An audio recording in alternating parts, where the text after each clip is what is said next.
और बोले सुनो महाराज, हम ऐसे जानहार नहीं जो बाजू ने कली और गुजारे, ये प्रेम तो दो नैनन का दो कहूँ के और न करे इशारे।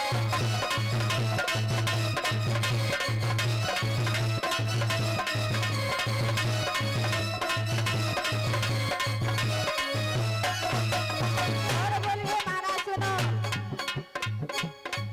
चला सबले उनसे बढ़िया, उनको चाहे उन्हीं को सराहे, चलो ऐसे प्रेम की प्रीति ने रखियो रंग, दोनों से प्रेम की प्रीति निभाए।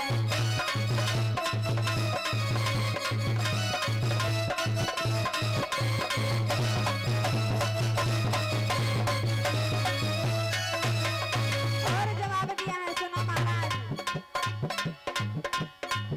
अरे प्रीति न नीति परदेसी की, अरे नैना रोई रोई रही जाए,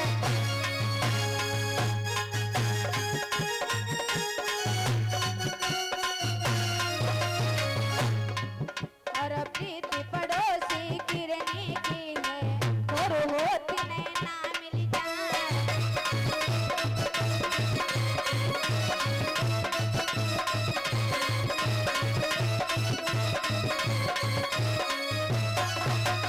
और अरे कब कब निमिया करने लगे, और कब कब लगे शीतली माए,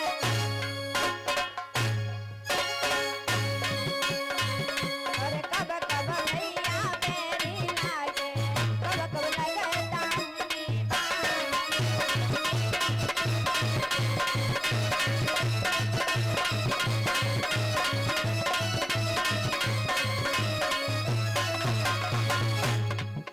अरे देखत निमिया सीखत निमिया करे लागे, बैठत लगे सीखने का,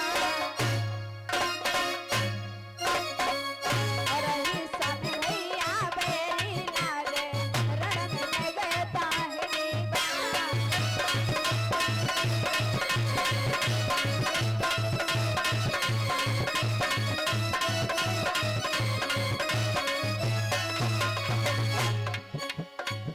अरे के मर्द बया जब घट जाए, और के मरे बोझ बरुआए,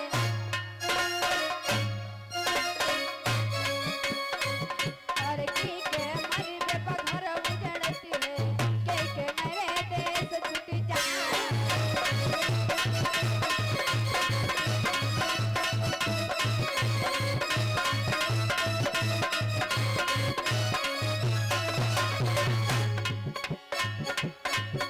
अरे चिड़िया मर्द बया जब घट जाए, अरे मैया मरे बोझ बरुआए, अरे बहन के मर्द पदेश उजड़ जाए, फिर न मरे मान घट जाए।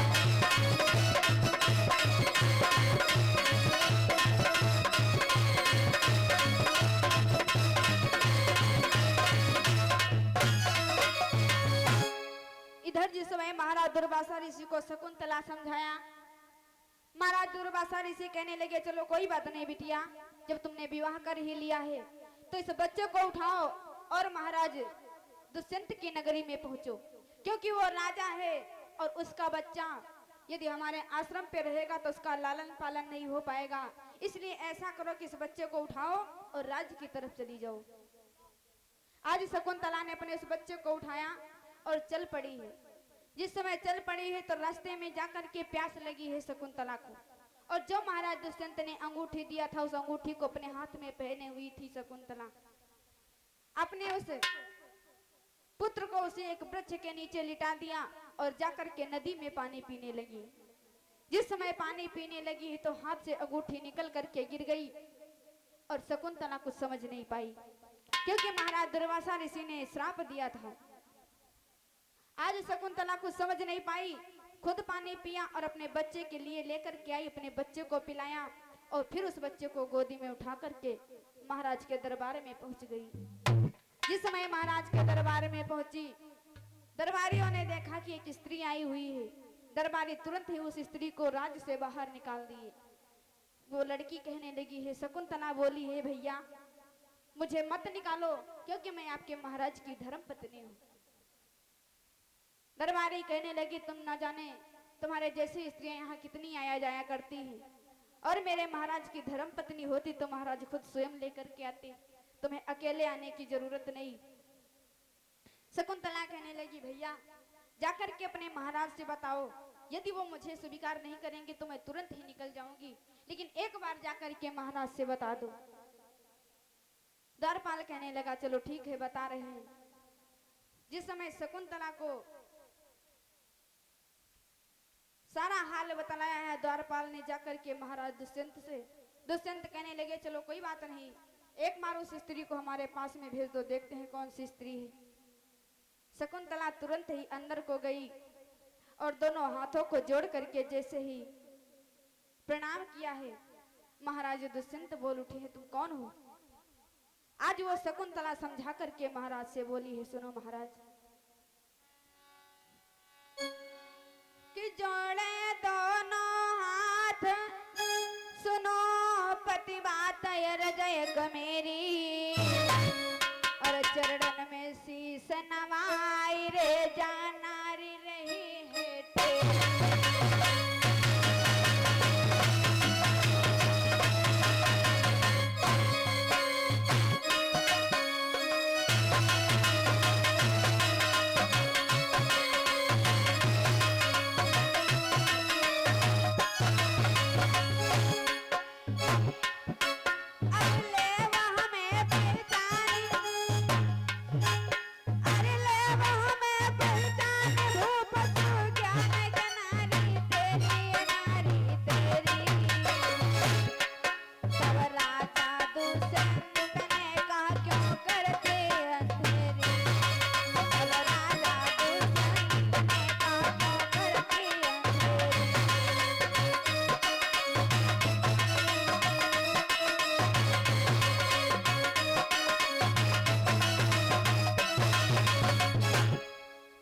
महाराज ने कहा है कि तुम्हारी जैसी स्त्रियां यहाँ पर बहुत आती हैं और तुम तुरंत ही हमारी राज्य से बाहर हो जाओ।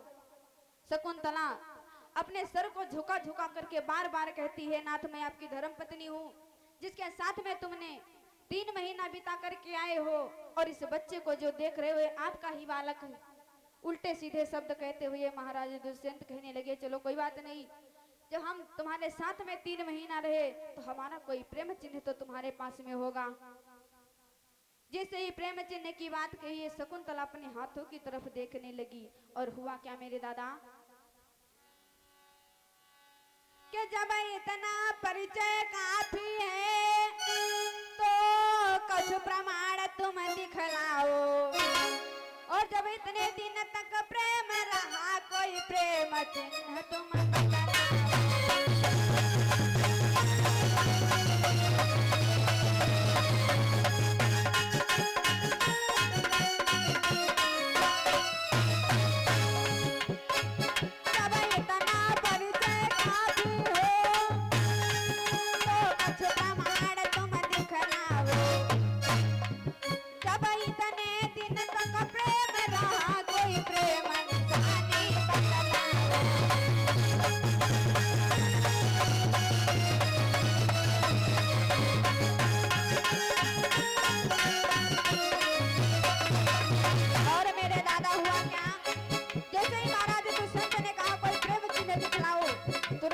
हाथों की तरफ देखने लगी, लेकिन अंगूठी नदी में गिर गई थी। शकुंतला अपने हाथों को देख करके बोली है, महाराज सुनो, मेरे पास तुम्हारा चिन्ह नहीं, नहीं पता कहाँ को आए, उस प्रेम चिन्ह के बदले में बालक की निशानी लाए।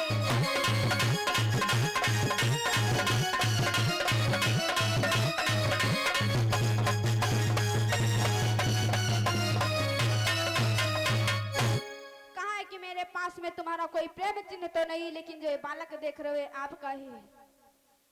दोनों में तर्क होता रहा, धीरे धीरे समय गुजरता चला जा रहा है। महाराज दुष्यंत अंतिम शब्दों में बोले हैं कि मेरा अंतिम जवाब है, यदि तुम्हारे पास कोई प्रेम चिन्ह हो तो दिखलाओ, वरना यहाँ से निकल जाओ। अंतिम शब्द में महाराज दुष्यंत ने क्या बताया है, सुनो भद्र। कि मेरा अंतिम जवाब